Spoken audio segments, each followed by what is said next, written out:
Y precisamente queremos conversar sobre el tema con doña Ana Morice. Ella fue la viceministra de Salud en ese momento cuando llegó el H1N1. Además tiene muchísima experiencia por profesión en el manejo de brotes y la experiencia también de otros países, y muy amablemente nos atiende esta mañana. Doña Ana, bienvenida aquí a Noticias Colombia y gracias por acompañarnos. Con muchísimo gusto, en lo que pueda colaborar, cuente conmigo. Muchas gracias, doña Ana. Creo que la primera pregunta y la más básica es, ¿qué es una pandemia y por qué se da ese paso ya a una declaración oficial por parte de la Organización Mundial de la Salud? Pandemia es un concepto que no tiene que ver con la gravedad o que ha incrementado el número de muertos. Básicamente se refiere a la diseminación. Cuando es un brote, está confinado a un área específica, pero cuando ese virus o ese agente infeccioso se traslada y se disemina a varios continentes, se convierte en una pandemia. Es obvio que eso es lo que ha ocurrido con el coronavirus. Tenemos más de 100 países, creo, al momento, alrededor de 114, prácticamente todos los continentes, creo que solamente Antártida, porque no debe vivir ahí mucha gente, pero básicamente todos los continentes están afectados y entonces la Organización Mundial de la Salud declara pandemia. Y básicamente es una medida de la extensión de la infección, no tanto es, y ahí es importante no preocuparse, no es que el virus mutó, no es que se está muriendo más la gente, básicamente es que ese es el resultado de lo que hemos estado viendo durante las últimas semanas. Sí, bueno, parece, doctora Morice, básicamente es porque es prácticamente incontenible el avance en el mundo, no por la gravedad que la tendrá, sino porque crece mucho el número de contagiados.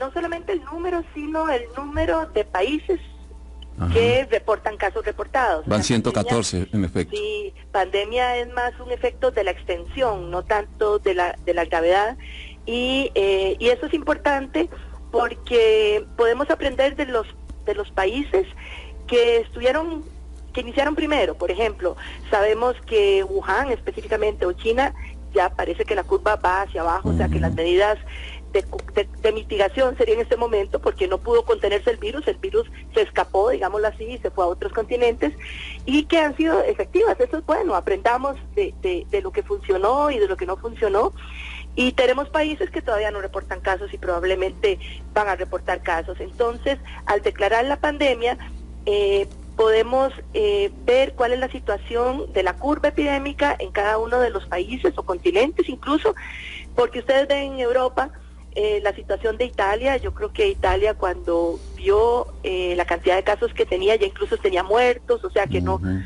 tuvo oportunidad de hacer medidas iniciales como sí se ha hecho en Costa Rica, que casi que tenemos un monitoreo de cada vez que aparece un nuevo caso. No, allá cuando se dieron cuenta tenían 300 y ya tenían muertos.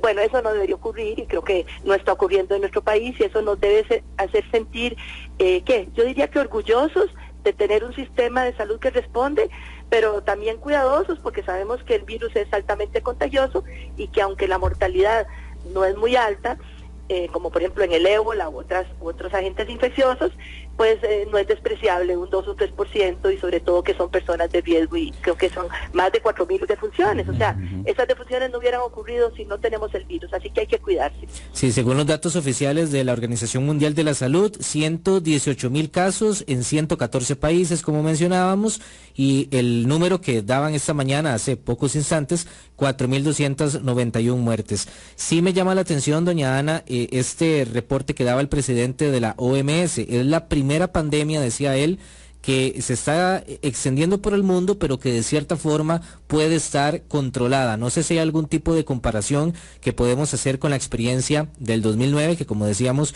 usted la vivió en el Ministerio de Salud con las medidas en su momento. ¿Hay alguna similitud o esta tiene características un tanto diferentes? Algunas características son similares. Por ejemplo, es un virus respiratorio y la prevención, si ustedes ven, básicamente son las mismas. O sea, aquí no hay nada nuevo. Afortunadamente ya sabemos qué es lo que hay que hacer. Es un poco diferente en cuanto a que este virus es altamente transmisible por varios factores. Uno, probablemente por las características del virus, pero también es un virus nuevo. O sea que básicamente todos somos susceptibles, nunca hemos estado en contacto con este virus.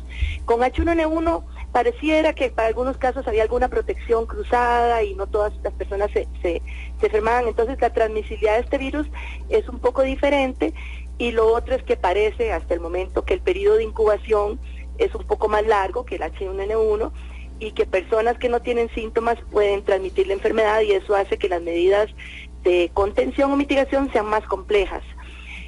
Así que es similar, pero desde el punto de vista de lo que se puede hacer, pero es un poco diferente en cuanto a la epidemiología de este virus. Solo por hacerles de ejercicio, doña Ana, en esa oportunidad en el 2009, cuando se declara la pandemia por H1N1, ¿cómo estaba ese virus? Porque tenía entendido que solamente murieron al final más de 140 personas, es decir, que la mortalidad no fue tan alta. Pero ¿cómo se comportó en ese entonces ese virus? Para el caso de Costa Rica, no recuerdo exactamente cuántos casos tuvimos al final, pero bueno, son los casos después de un periodo de casi 2 años. Acá apenas estamos empezando a ver circular el virus, por lo menos con los datos que hemos detectado, y yo esperaría que las medidas que se están tomando puedan evitar que tengamos la misma cantidad que tuvimos de H1N1, no lo sabemos. Ahí es importante que mucho de la posibilidad de reducir la transmisión depende de lo que uno haga personalmente. Todas estas medidas de cierre de escuelas o de clausura de estadios son eficientes en alguna medida, pero no tan efectivas como lo que uno puede hacer. O sea, si yo sé que yo estoy enferma, no salgo, cuidarme en lavado de manos, si hay alguien enfermo, no lo visito. Esas son las medidas más efectivas. Así que todavía no sabemos, estamos empezando, y la posibilidad de tener la misma cantidad o más o menos que el H1N1 va a depender de las medidas que hagamos. Aquí tal vez algo importante que yo creo que es un poco diferente, con el H1N1 empezó en México, entonces lo sentíamos como más cerca. Acá empezó en China y tal vez pensábamos, bueno, o cruzábamos los dedos, no va a llegar a las Américas, que en algún momento básicamente las Américas no tenía casos, solamente en Estados Unidos y Canadá.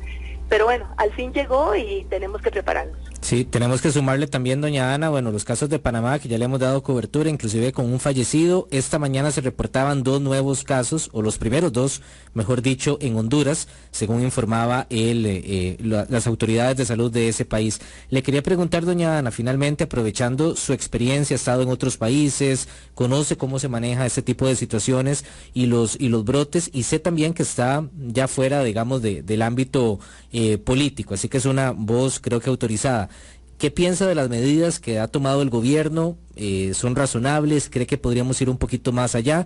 Por algunos sectores que, por ejemplo, piden suspender clases en centros educativos. Desde su experiencia, ¿cómo analiza de momento el control que ha hecho el gobierno de turno en este momento?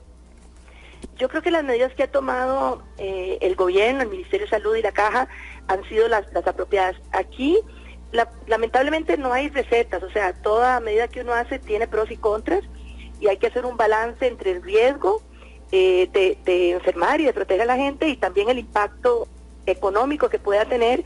Obviamente lo primero priva, o sea, tenemos que proteger a las personas, pero también hay medidas que no son sostenibles. Yo no puedo cerrar las escuelas todo el año, ¿verdad?